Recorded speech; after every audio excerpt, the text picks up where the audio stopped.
হাফেজ। জি ভাই, অবশ্যই আবার আসবেন। হ্যাঁ, আসসালামু আলাইকুম। কিরে রুমান্না, মোবাইল বেচ চালাইছে আরেকটা। চা খাওয়া মানে বচের কাছে বকশিস দিয়ে গেছে। তোর তো বেটা মাছি মারন ছাড়া অন্য কোনো কাম নাই। মাছি মার, ওই যে মাছি উড়ে। ওই হন, চা খাবি বসের কাছে কাস্টমার 100 টাকা বকশিস দিয়ে গেছে, ওটা লয়ে যাই চা খাই আয়।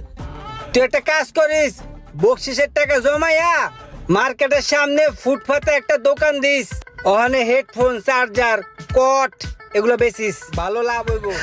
তখন তোর বসের লয়া দুইজনে মিললা চা খাবি। চলে পাগল পিটাই এখন, শেষর পিটাই না।